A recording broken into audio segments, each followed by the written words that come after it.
Dalam rangka melestarikan seni hingga budaya Bali, festival seni rutin digelar di Provinsi Bali setiap tahunnya, tepatnya di bulan Juni hingga bulan Juli. Pesta Kesenian Bali sebagai ajang menampilkan pertunjukan seni hingga budaya.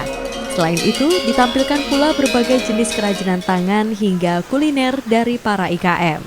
Dengan digelarnya Pesta Kesenian Bali secara offline di tahun ini, para penggiat IKM mengaku mendapatkan kenaikan omset, yang biasanya sebelumnya omset mereka merosot dikarenakan pandemi COVID-19.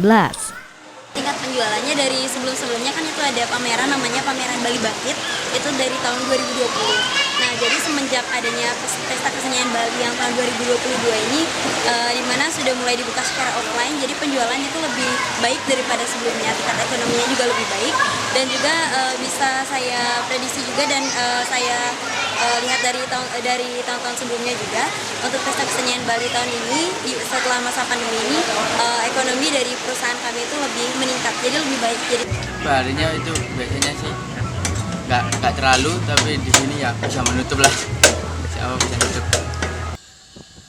Pengamat ekonomi, Profesor Dr. Insinyur Nyoman Sri Subawa mengungkapkan Pesta Kesenian Bali merupakan salah satu media untuk mengukur kebangkitan perekonomian di Provinsi Bali.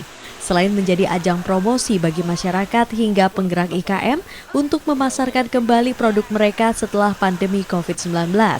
Hal itu dikarenakan promosi pariwisata perlu digencarkan kembali agar Bali segera pulih.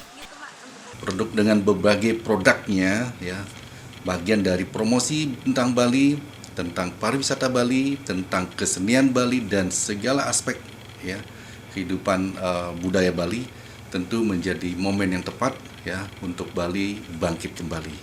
Tidak sekedar hanya momen lalu kita lupa langkah-langkah yang mesti dilakukan oleh pemerintah, pelaku bisnis, pariwisata, dan masyarakat agar semua terintegrasi.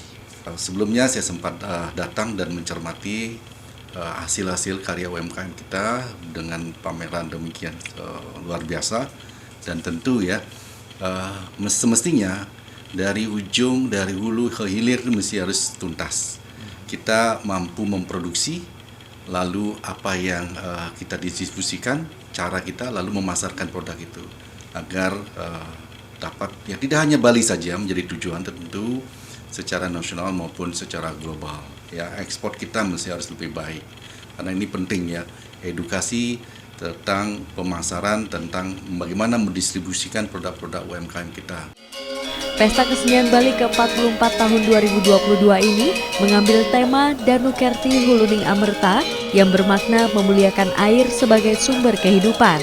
PKB dipusatkan di Taman Budaya Art Center Denpasar yang dimulai dari tanggal 12 Juni hingga 10 Juli 2022 dengan melibatkan 16.000 seniman. Selain pentas seni juga digelar pameran IKM Bali Bangkit. Jipayana Putra, Kompas TV, Denpasar, Bali.